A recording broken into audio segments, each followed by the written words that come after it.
देश के किसी भी हिस्से में घटने वाली घटनाओं के लिए जो जरूरी कारक होते हैं वो आपके आसपास भी मौजूद होते हैं। इसलिए हमें उन स्थितियों के बारे में अध्ययन करना चाहिए और उनसे बचाव के लिए प्रयास भी करना चाहिए जिससे वो स्थितियां ना आ सकें। नमस्कार, आप देख रहे हैं लाउड स्पीकर 90 FM और मैं हूं सुरेंद्र। आज हम अपने साप्ताहिक एपिसोड लोकल कनेक्ट पर चर्चा के लिए हमारे पास मौजूद हैं गोरखपुर विश्वविद्यालय के मनोविज्ञान विभाग की विभागाध्यक्ष प्रोफेसर अनुभूति दुबे जी। उनसे हम बात करने का प्रयास करेंगे कि बच्चे क्यों आत्महत्या जैसा कदम उठाते हैं। और चूंकि आज वर्ल्ड सुसाइड प्रिवेंशन डे है तो इसलिए भी आज यह विषय ज्यादा प्रासंगिक है। मैम, आप हमारे स्टूडियो में आई और आपने अपना कीमती समय दिया, जबकि आज आप बहुत व्यस्त थी। उसके बीच से आपने लाउड स्पीकर 90 FM के लिए समय निकाला और हम लाउड स्पीकर 90 FM की तरफ से आपका धन्यवाद करते हैं, स्वागत करते हैं और इस विषय पे आपसे एक गंभीर चर्चा करने का प्रयास करते हैं जिससे उन स्थितियों के बारे में जान सकें कि बच्चे क्यों सुसाइड करते हैं और उस सुसाइड से बचाव के लिए एक गार्जियन को, एक शुभचिंतक को या आसपास मौजूद होने वाले लोगों को कैसे ध्यान देना चाहिए, कैसे उससे बचाव करना चाहिए। सबसे पहले तो बहुत बहुत धन्यवाद कि आपने मुझे यहाँ पर आमंत्रित किया। और आज जैसा कि आपने बताया कि विश्व सुसाइड प्रिवेंशन डे है और इस दिवस का, इस वर्ष का थीम ही है क्रिएटिंग होप थ्रू एक्शन।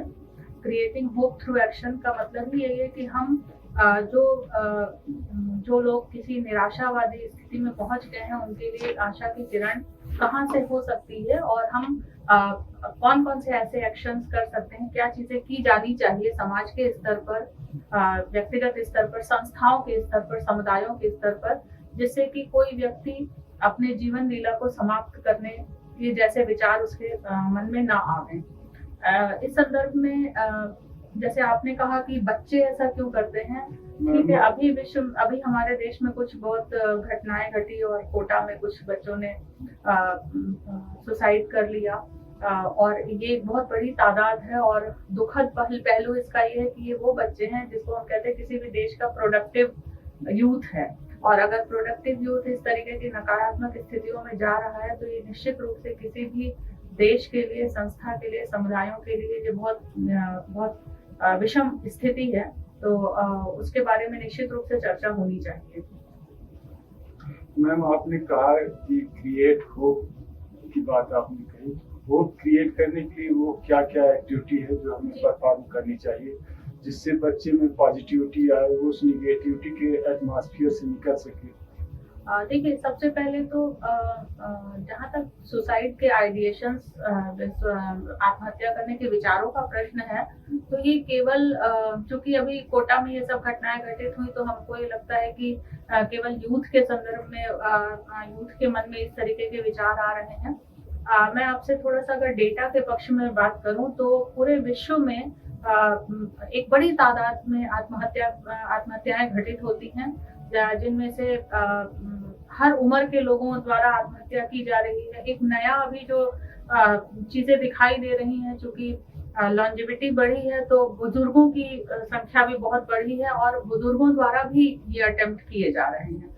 लेकिन उसके बावजूद भी अगर हम देखें तो जो सबसे ज्यादा आत्महत्या का घटित होती है वो 16-17 साल की उम्र से लेकर के 34-35 साल की उम्र का जो वर्ग है उसमें महिलाएं, मतलब मेल्स भी हैं और फीमेल्स भी हैं, दोनों ही शामिल हैं। और ये जो वर्ग है वो है जिसको हम प्रोडक्टिव वर्ग कहते हैं। तो आपने पूछा कि हम होप कैसे क्रिएट करें। सबसे पहले मुझे लगता है कि अब हमें ये समझना चाहिए कि वो कौन से ऐसे रिस्क फैक्टर्स हैं जो होपलेसनेस ले आते हैं, है ना। उन कारकों को हम समझ लें कि वो कौन सी ऐसी चीजें हैं जो निराशा की ओर ले जाती हैं। तो बहुत सारे ऐसे सामाजिक कारक हैं, कुछ आर्थिक कारक भी हैं। जैसे हम देखते हैं हमारे देश में बहुत सारे किसानों की आत्महत्या की खबरें विदर्भ से और महाराष्ट्र के रीजन से आती हैं। वहां पर फाइनेंशियल इश्यूज हैं, आर्थिक कारण हैं। स्टूडेंट्स में भी कई बार ऐसा होता है कि बच्चों को लगता है कि मेरे माता पिता जो है वो बहुत सारी अपनी जमीन जायदाद और बहुत सारी मेहनत करके जमीन जायदाद बेच करके मुझे पढ़ा रहे हैं या कोचिंग करा रहे हैं और शायद मैं उतना नहीं कर पा रहा हूँ। तो दूसरा पक्ष आ जाता है, दूसरा कारण आता है कि एकेडमिक फेलियर का डर। शैक्षणिक जो उपलब्धियां हैं वो शायद हम उस स्तर पर जितनी अपेक्षाएं हमसे की जा रही हैं वो वह नहीं कर पा रहे हैं। यहीं से तीसरा पक्ष आता है, वो है कि एकेडमिक फेलियर इसलिए भी कई बार है क्योंकि हमें वो काम पसंद नहीं था, या हम उतना पोटेंशियल नहीं था, या उतनी योग्यता नहीं थी, और हम सबके दबाव में हमने स्वीकार कर लिया कि हाँ मुझे भी डॉक्टर बनना है, तो नीट के लिए तैयारी करनी है या जेई की ओर जाना है। तो ये एक है ट्रेंड चला हुआ है कि सबका बच्चा डॉक्टर बन जाए, सबका बच्चा इंजीनियर बन जाए। तो हमने ध्यान देना बंद कर दिया कि वाकई में बच्चे में क्या उतनी योग्यता है, या वो वाकई में वो काम करना चाहता है अथवा नहीं करना चाहता है। इसके अलावा बहुत सारे दूसरे कारण भी हैं जो रिस्क फैक्टर्स की श्रेणी में आते हैं।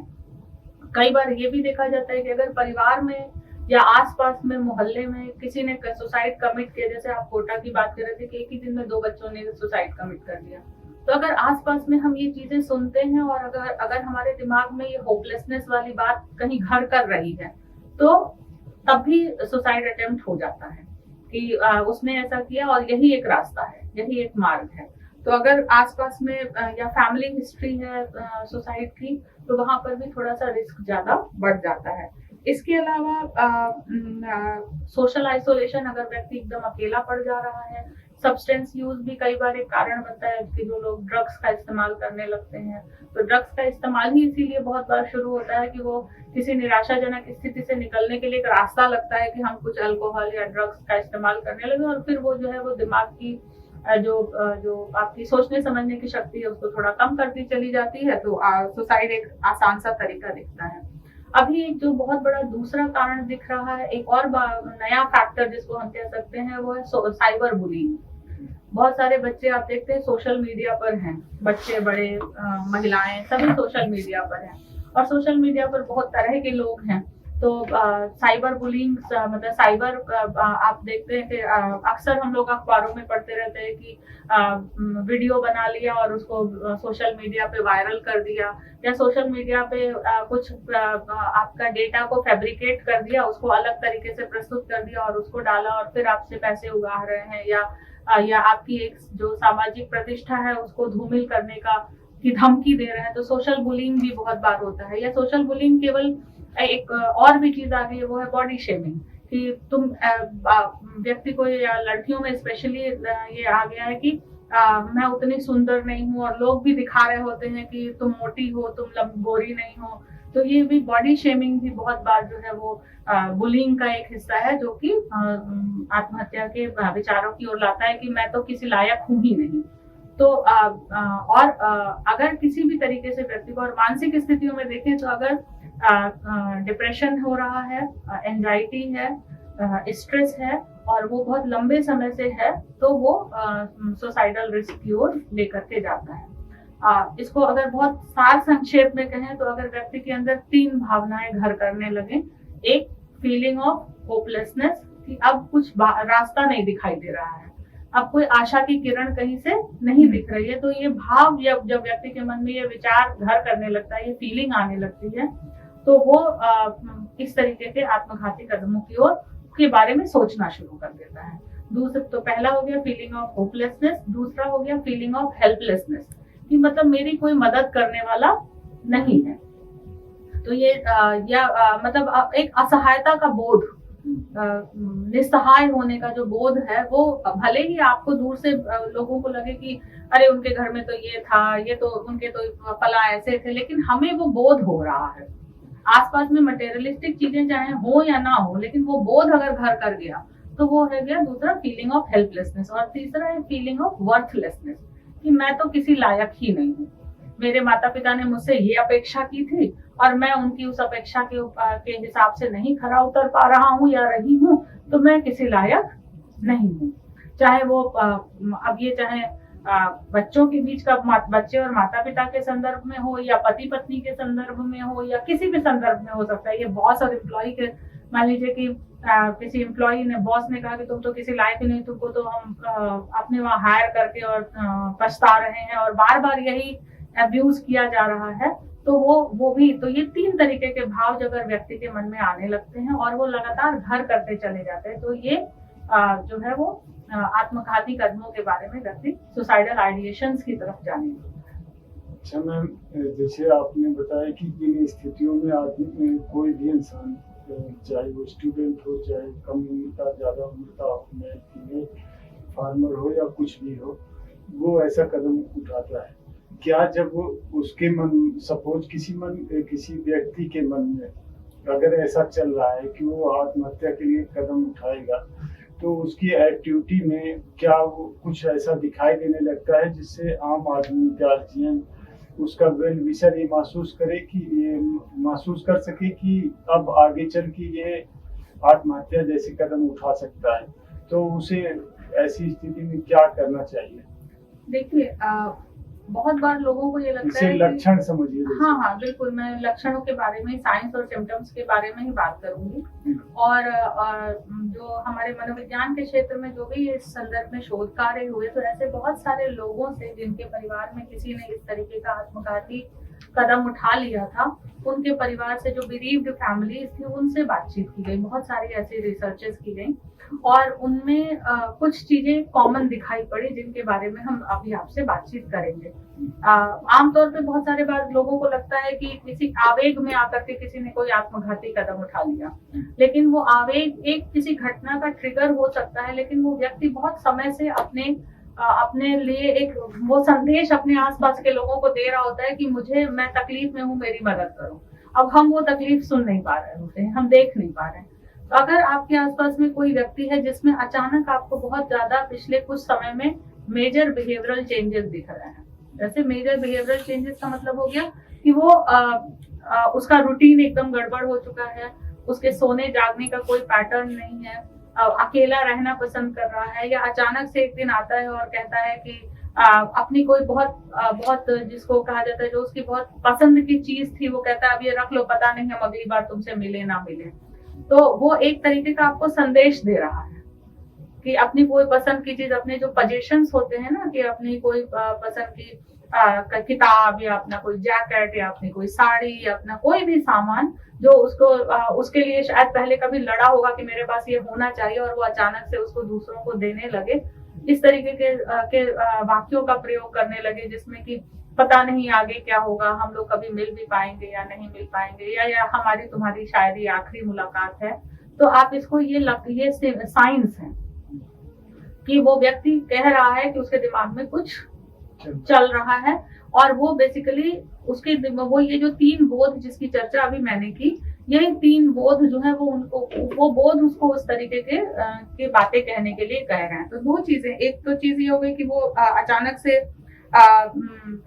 अपनी चीजों को दूसरों को बांटने लगता है, देने लगता है, ऐसे वाक्यों का प्रयोग करने लगता है, या आप देखिए कि वो कुछ ऐसी चीजों को सर्च कर रहा है जो आत्मघाती कदम उठाने के लिए वो इस्तेमाल कर सकता है। जैसे अचानक से किसी दुकान पे जाकर के कुछ दवाइयों के बारे में पूछना, या घर में एक समय था कि सल्फास की गोली बहुत कॉमनली यूज्ड, पूर्वांचल में तो बहुत ज्यादा इस्तेमाल किया जाने वाला हो, तो जिसको अभी आज तक कोई मतलब नहीं रहा, और अचानक वो उसको देखना, खोजना शुरू कर देता है, कहाँ रखा है, कैसे है, तो जिसका उससे कोई लेना देना नहीं, कि उसको वाकई में उसको अपने अनाज बचाने के लिए रखना था, वो इससे पहले खेती किसानी में कोई इंटरेस्ट नहीं था, और अचानक से पूछ रहा है।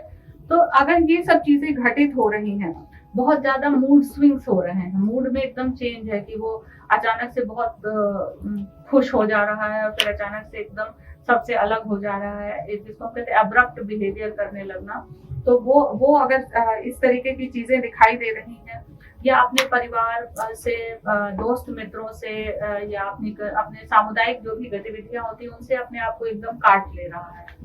पहले जाता आता था, अब किसी का बेस्ट फ्रेंड का भी बर्थडे है तो नहीं जा रहा है। तो ये सब कुछ एक ऐसी चीजें हैं, या कई बार बहुत सेफ ड्राइविंग करते थे और एकदम रेकलेस ड्राइविंग कर रहे हैं कि मतलब कुछ हो जाए, ठीक है ना, तो हाँ, जी। तो ये सब कुछ चीजें ऐसी हैं या अल्कोहल या ड्रग यूज है वो बहुत ज्यादा इंक्रीज हो गया है, बहुत ज्यादा बढ़ गया है। ठीक, तो ये सब वो कुछ एक लक्षण है जो कि इंगित करते हैं कि व्यक्ति शायद उसके दिमाग में कुछ आत्मघाती कुछ विचार चल रहे हैं। तो अगर ऐसा हो रहा है तो इस बारे में निश्चित रूप से आसपास के लोगों को थोड़ा सचेतन होकर के और इसका पहला तरीका यही है कि आप उनसे बातचीत करें और बहुत प्यार से बातचीत करें। मैम, ये प्रोटेक्टिव फैक्टर में आप बता रहे हैं कि जी उससे बात करें। हाँ हाँ। मैंने दो स्थितियों के बारे में मैंने जान लिया। एक तो आपने कारण बता दिया किन स्थितियों में लोग ऐसा कदम उठाते हैं। दूसरा आपने बता दिया कि इसके पीछे साइंस और सिम्टम क्या है। और तीसरा ये जानना है कि ये उसके लिए एक बतौर गार्जियन, बतौर फ्रेंड, बतौर वेल विशर क्या स्टेप उठाया जा सकता है, क्या प्रोटेक्टिव फैक्टर क्रिएट किए जा सकते हैं। प्रोटेक्टिव फैक्टर में सबसे पहला तो ये कि आप सीधे उस व्यक्ति से प्यार से बात करें और ये समझने की उसके उस पर्सपेक्टिव को समझने की कोशिश करें कि उसके व्यवहार में क्या परिवर्तन हो रहे हैं और उनके पीछे उसके दिमाग में क्या चल रहा है, वो क्या महसूस कर रहा है। ठीक, तो आप बात करें, सीधे बात करें और बताएं कि मतलब मैं आपके प्रति कंसर्न हूँ और मुझे व्यवहार में ये चीज दिखी तो मुझे लगा कि शायद कुछ आपके मन में ऐसा चल रहा है जो जिस पर कि आपको बातचीत करने की जरूरत है। I am your best friend, या मैं तुम्हारा पिता हूँ या मैं तुम्हारी माँ हूँ और तुम मुझसे शेयर करोगे तो मैं तुमको व्यक्ति शेयर इसलिए नहीं करता है क्योंकि सामने वाला उसको जज करने लगता है। अगर वो कहे कि मुझसे नहीं हो रहा है तो कहेंगे बताओ हम तो तुम्हारे माता पिता, हम तो तुम्हारा अच्छा ही चाहेंगे, हमने तुम्हारे ऊपर इतने पैसे खर्च किए हैं, हम तुम्हें अच्छा से अच्छा ट्यूशन दे रहे हैं, तब भी तुम क्यों नहीं कर पा रहे हो। तो अगर आप उपदेश देने लगेंगे तो सामने वाला और अपने जिसको कहा था शेल में चला जाएगा, फिर वो आपसे बात नहीं करेगा। तो आपको बात करने के लिए, और अगर आपको लगता है कि आप फैमिली मेंबर है नहीं बात कर सकते हैं सीधे, तो मुझे लगता है कि एक प्रोफेशनल हेल्प की जरूरत है। आप किसी मनोवैज्ञानिक से, किसी काउंसलर से मिले अपने बच्चे के बारे में या परिवार का जो भी जज है जिसके बारे में आपको व्यवहार में परिवर्तन दिख रहा है, तो काउंसलर फिर बात करते हैं तो लोग अपनी बातें उनके साथ शेयर करते हैं और उससे फिर उनको एक मानसिक मजबूती भी मिलती है। तो अक्सर हम लोग काउंसलर्स के पास जाने में बहुत सारा स्टिग्मा होता है कि जाएंगे तो इसका मतलब कि लगेगा कि कोई मानसिक रोग है। ऐसा नहीं है, बहुत सारी ऐसी चीजें हैं जहाँ पर कि हमें मानसिक रोगी हो इसलिए काउंसलर की जरूरत है, ऐसा नहीं होता। बहुत सारी जीवन की स्थितियां हैं जहाँ पर कि आप अपने आसपास की स्थितियों को हैंडल नहीं कर पा रहे हैं तो आपको किसी एक प्रोफेशनल हेल्प की जरूरत होती है। और लोगों को उसके लिए मैं इस मंच से निश्चित रूप से कहूंगी कि अगर एकेडमिक फेलियर लग रहा है या स्टडी हैबिट्स नहीं है या रिलेशनशिप में, जैसे हमारे पास बहुत सारे केसेस आते हैं बच्चों मतलब स्पेशली टीनेज से लेकर के और एडल्ट्स में, यंग एडल्ट्स में, जिनमें ब्रेकअप होना जो है या रिलेशनशिप के इश्यूज हैं वो सुसाइडल आइडिएशंस की ओर ले जाते हैं। मेरे विभाग में, मनोविज्ञान विभाग में काउंसलिंग सेंटर हम लोग रन करते हैं। वहां पर हमने कम से कम 7-8 ऐसे केसेस जहाँ पर प्रॉपर सुसाइडल आइडिएशंस थे और उसमें से 3-4 में जो मुख्य कारण था वो ब्रेकअप था। अच्छा मैम, जैसे कोई आपके यहाँ साइकोलॉजी पढ़ रहा है, बावजूद उसके इस तरह के इशू उसके माइंड में रन कर रहे हैं, ऐसे बिल्कुल होता है। ऐसा थोड़े है कि डॉक्टर को बीमारी नहीं होती है ना भाई, हार्ट स्पेशलिस्ट को हार्ट का प्रॉब्लम नहीं होगा ऐसा तो कहीं नहीं है। तो जो मनोविज्ञान पढ़ रहा है, अभी मान लीजिए कि मनोविज्ञान पढ़ करके और एक आपको उसके सारे पक्षों को समझने के लिए बहुत समय की जरूरत होती है। बहुत आप कई साल, 4-5 पीएचडी करने के बाद से कम 7-8-10 साल जब पढ़ाई करते हैं तब आप अपने आप को हील करने वाली स्थिति में पहुंच पाते हैं। तो जो जिसने स्टार्ट किया है उसको भी कोई भी दिक्कत हो सकती है ना। अच्छा, एक चीज और जानना चाहती हूँ, जो सुसाइड करने का प्रयास करता है, क्या उसके लिए दंड का विधान है, जो उसको दंडित किया जाता है संविधान से या व्यवस्था से नियम कानून? अभी कुछ कानून बदलने के बारे में कुछ चर्चा हो रही थी, लेकिन अभी मैं बहुत इस बारे में पक्का नहीं बता सकती हूँ कि कोई बदलाव हुआ है या नहीं। कुछ समय पूर्व तक जो सुसाइड अटेम्प्ट करते थे और मान लीजिए बच गए, तो उनके लिए भी दंड का प्रावधान हुआ करता था। अभी वर्तमान स्थिति में कुछ बदलाव की बात हो रही थी, क्या हुआ है मैं बहुत शायद जहाँ तक मुझे लगता है संविधान में जीवन का अधिकार दिया गया है, लेकिन मरने का अधिकार नहीं दिया गया है। तो इसलिए अगर देखिए संविधान अलग चीज हो गई और कानूनी पक्ष उसका अलग हो गया। तो पहले क्रिमिनल ऑफेंस की तरह से था, उसमें बाकायदा धाराएं लगती थी, लेकिन अब वो क्रिमिनल ऑफेंस है या नहीं वो एक अलग विषय है, उस पर शायद आपको किसी लॉ वाले से चर्चा करनी चाहिए। लेकिन मैं इसके एक दूसरे पक्ष की ओर आपका ध्यान दिलाना चाहूंगी। दो चीजें होती, एक वो व्यक्ति जिसने सुसाइड अटेम्प्ट किया और अटेम्प्ट करने के बाद से उसकी जीवन लीला समाप्त हो गई, ठीक। दूसरा वो व्यक्ति है जिसने प्रयास किया और वो प्रयास जो है उस व्यक्ति के लिए नाकाम हो गया, मतलब वो जीवन नहीं समाप्त हुआ और वो जीवित है। उसको मान लीजिए कि किसी ने जहर खाया और घर में लोगों ने देख लिया, या किसी ने भी उसको मेडिकल हेल्प पहुंचा दिया और उसके बाद से वो बच गया। अब वहां मुझे लगता है ये ऐसे जितने भी व्यक्ति हैं, जितने भी लोग हैं, उनकी सबसे ज्यादा काउंसलिंग की जरूरत है। क्यों जरूरत है? दो पक्ष हो गया इसका। एक कि उन्होंने कोई ऐसा अटेम्प्ट किया जिसकी वजह से उनके शरीर को भी नुकसान पहुंचा, मान लीजिए जहर खाया या फांसी से लटकने का प्रयास किया या ट्रेन के सामने कूदने का प्रयास किया या जो भी मेथड अपनाया, तो उसकी वजह से शरीर को भी नुकसान पहुंचा और मन तो पहले से ही घायल था, तभी हम यहाँ तक पहुंचे। भाई मन तो दुखी था ना, घायल था, तो हमारे दिमाग में सुसाइड करने का विचार आया। तो अब आसपास में जितने लोग हैं वो जा करके उसको फिर उपदेश देने लगेंगे, बताओ तुम्हारे पास, तुमने ऐसे क्यों किया। कोई उस घायल मन को समझने का प्रयास नहीं कर रहा है। और उस घायल मन को एक काउंसलर, एक साइकोलॉजिकल काउंसलिंग जब होगी तो बहुत सारे सेशंस में जाके उसके मन की पीड़ा वो हील होती है।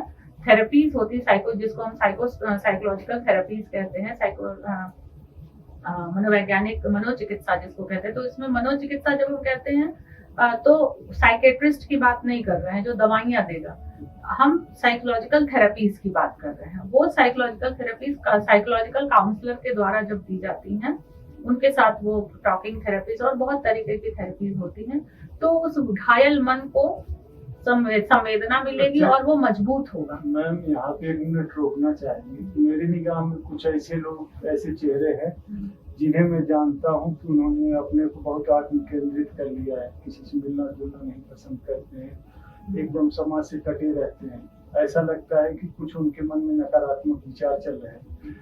उन्हें लोग ऐसी जगहों पे ले जाना चाहते हैं, उन्हें ऐसी थेरेपी दिलाना चाहते हैं, ऐसे पॉजिटिव सोच वालों के पास उनकी मीटिंग कराना चाहते हैं, लेकिन वो जाना ही नहीं चाहते हैं। तो ऐसी स्थिति में क्या कर सकते हैं वो वेल विशर, वो फैमिली मेंबर या वो आसपास के लोग? देखिए आप जो बात कह रहे हैं मैं उस बात को समझ रही हूँ कि अगर कोई किसी मनोचिकित्सक के पास या काउंसलर के पास नहीं जाना चाहता तो उसको कैसे लेकर के जाए।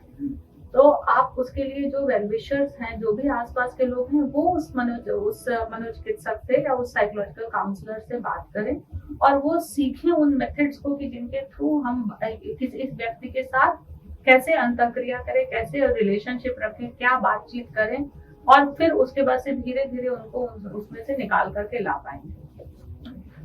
ठीक है, वो बिल्कुल आप वैसे ही आप ऐसे समझ लीजिए कि अगर बच्चे को गणित पढ़ानी है और आपको गणित नहीं आती है, तो पहले आप जा करके थोड़ा सा सीख लेते हैं कि कैसे किया जाता है, और बच्चे को फिर आप उस स्थिति में ले आते हैं कि उसको लगता है कि अब मेरे अंदर वो कमतरी नहीं है और मैं बात कर सकता हूँ। तो आप घर वालों को या आसपास के लोगों को बहुत बार होता है, जैसे मान लीजिए आप कह रहे हैं ना कि हम किसी को लेकर के गए तो आपने कहा कि हमने तुम्हारे लिए एक सेशन अरेंज कर दिया है और तुम हमारे साथ चलो, और उसने कहा कि नहीं हम नहीं जाएंगे। तो अब आप लड़ गए कि बताओ हम तुम्हारे लिए इतनी मेहनत कर रहे हैं और तुम तो हमारे साथ चलने को ही नहीं तैयार हो, तो तुमसे बुरा कौन हो सकता है। तो आपने फिर उसको अपने से और पीछे धकेल दिया। ठीक है ना। तो आप इन सब मुद्दों पर जब किसी का मन बहुत सारी चीजों से घायल हो रहा हो तो उसको बहुत संवेदनशीलता के साथ उसको बहुत, जिसको हम कहते हैं एम्पैथेटिक बिहेवियर मतलब बहुत उस परानुभूति के साथ आप उसको कि जो तुम्हारे दिमाग में चल रहा है उसको मैं वैसे ही समझ रहा हूँ, मैं समझ रही हूँ, तब वो व्यक्ति आपके साथ अपनी बातों को शेयर करेगा। मैम, स्थानीय स्तर पर क्या कुछ आंकड़े मिल सकते हैं कि गोरखपुर या गोरखपुर के सराउंडिंग एरिया में लगभग इतने पास हर साल लोग आत्महत्या कर लेते हैं, या जो काउंसलिंग के लिए आने वाले होते हैं उनकी संख्या इतने के आसपास होती है? मैं ऐसे किसी आंकड़े के बारे में आपसे कोई बात नहीं बता पाऊंगी, क्योंकि मेरा ऐसा कोई शोध भी नहीं है। आपको इस तरीके के आंकड़े, रिपोर्टेड केसेस तो वो होते हैं जो पुलिस के पास तक पहुंचते हैं, या आपको जहाँ पे मान लीजिए कि चिकित्सा जैसे बीआरडी मेडिकल कॉलेज में अगर उनके पास कुछ ऐसे रिपोर्ट आंकड़े होंगे तो वो आपके साथ शेयर कर सकते हैं। लेकिन एक बहुत बड़ी संख्या ऐसी है जो अनरिपोर्टेड केसेस हैं, और लेकिन वो बहुत सारे लोगों के मन में इस तरीके के विचार आते रहते हैं, और कई बार ऐसा होता है कि लाइफ के किसी क्षण में कुछ विचार आए और धीरे धीरे उन्होंने खुद को भी अपने को उन चीजों से वापस निकाला। कुछ प्रोटेक्टिव फैक्टर्स उनके इर्द गिर्द हो गए जिसकी वजह से उन्होंने उसको निकाला। लेकिन मैं ये जानती हूँ कि गोरखपुर और उसके आसपास के एरिया में भी अलग अलग एज ग्रुप के लोगों में इस तरीके के विचारों की एक बड़ी संख्या है, और उनमें से कारकों में एक बहुत बड़े, जैसे हमारे सेंटर पर, हमारे विश्वविद्यालय का जो मनोविज्ञान विभाग का काउंसलिंग सेंटर है, वहां पर आने वालों में एक बड़ी संख्या में बच्चे वो थे जिसमें दो तरीके के थे। या तो एकेडमिक्स को लेकर के उनके अंदर परेशानी है कि करियर कैसे बनेगा या जीवन में कहाँ जाएंगे, उसको लेकर के उनको रास्ते नहीं दिखते हैं, तो इस तरीके के विचार, या वो डिप्रेशन में जा रहे हैं। और एक दूसरा जो मेजर कारक था वो था कि लड़के लड़कियों के आपस के संबंध ब्रेकअप्स हो रहे हैं, उनको कोई पसंद है या नापसंद, उसने नापसंद कर दिया है, तो वो चीजें नहीं हैंडल कर पा रहे हैं। तो वो भी एक तरीके से रिलेशनशिप फेलियर को हैंडल है। जैसे किसी ने किसी को कहा कि मैं तुमको पसंद करता हूँ, उसने कहा कि मैं तो तुमको नहीं पसंद करता हूँ, तो अब ये हैंडल नहीं हो रहा है कि हमको कैसे किसी ने ना कह दिया। ये इस तरह के मामले ज्यादा आने पीछे तो मुझे लगता है सोसाइटी का परिवर्तन होना है, क्योंकि पहले हम आज के 20-25 साल पहले सोसाइटी ऐसी नहीं थी, सीधे सीधे एक दूसरे को कह सके कि हम तुम्हें पसंद करते हैं या ना पसंद। समाज तो परिवर्तनशील ही है ना। लेकिन अब इस तरह से ज्यादा खुलापन आने से हमें लगता है ज्यादा जल्दी से आसानी से लोग कर भी देते होंगे, और उसका उत्तर नकारात्मक मिलने से ब्रेकअप होने, वो इस तरह के नकारात्मक विचार आने की बात ज्यादा है। देखिए, समाज में बहुत तरह के परिवर्तन हो रहे हैं और हमेशा से होते रहे हैं, कोई ऐसा नहीं है। आज से 20-25 साल पहले का समाज भी परिवर्तनशील था और आज का समाज भी परिवर्तनशील है, और आगे भी परिवर्तन होना ही है, क्योंकि सोसाइटी डायनेमिक ही होती है। हर समय के अपने अपने चैलेंजेस होते हैं। आज के समय के चैलेंजेस, चाहे वो लड़के हों या लड़कियां हों, दोनों के लिए अपने करियर, अपनी पढ़ाई, सारी चीजें उनके अपने चैलेंजेस हैं। कि साथ साथ में बहुत सारी ऐसी चीजें हैं कि हम एक समाज में आगे तो बढ़ना चाहते हैं, लेकिन अपने बहुत सारी कस्टमरी चीजें हैं उसको छोड़ना भी नहीं चाहते हैं। तो वो जो एक द्वंद्व वाली स्थिति है, वो भी स्थितियां जो है कई बार आत्मघाती विचारों की ओर ले जाती हैं।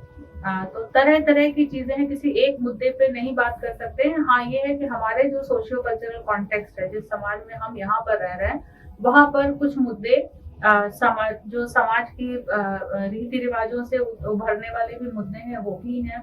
बहुत सारे ऐसे मुद्दे हैं जो मानसिकता, जैसे जिसको हम कहते हैं पुरुष मानसिकता या महिला की मानसिकता, उससे संबंधित भी बहुत सारी स्थितियां हैं। स्वायत्तता कितनी मिल रही है, नहीं मिल रही है।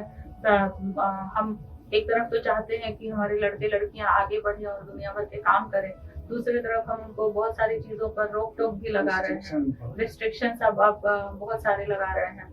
तो दोनों ही चीजें एक साथ हैंडल नहीं हो पा रही हैं स्टूडेंट से, बच्चों से, तो वो भी एक बहुत बड़ा कारण है। हम कितने अच्छे से सिचुएशंस को समझ करके और हैंडल करेंगे, इसी पर निर्भर करेगा कि कोई व्यक्ति जो है वो सुसाइडल आइडिएशंस आने के लिए वो डिप्रेशन, वो एंजाइटी से शुरू होता है, स्ट्रेस से शुरू होता है, फिर एंजाइटी होती है, फिर डिप्रेशन होता है, फिर वो सुसाइड हो जाता है। बहुत सी सीक्वेंस ऐसे ही चलता है। धन्यवाद मैम, आपने बहुत ही गंभीर जानकारी दी इस मुद्दे पर कि लोग किन स्थितियों में सुसाइड करते हैं, उनके शुभचिंतक कैसे उन स्थितियों का अध्ययन करें, साथ साथ कैसे बचाव के लिए उस कदम उठाया जा सके। हाँ, आपको बहुत बहुत धन्यवाद कि आपने इस महत्वपूर्ण विषय पर जानकारी के लिए मुझे यहाँ पर आमंत्रित किया। बहुत बहुत धन्यवाद। जिस एपिसोड पे हम चर्चा कर रहे हैं वो लोकल कनेक्ट पर चर्चा है। ये इस एपिसोड में हम राष्ट्रीय, अंतर्राष्ट्रीय विषयों, घटनाओं और का स्थानीय स्तर पर प्रभाव जानने का प्रयास करते हैं और उनके निराकरण के लिए स्थानीय स्तर पर मौजूद विद्वानों को अपने स्टूडियो में आमंत्रित करते हैं या उनसे मिलने के लिए उनके पास जाते हैं। धन्यवाद।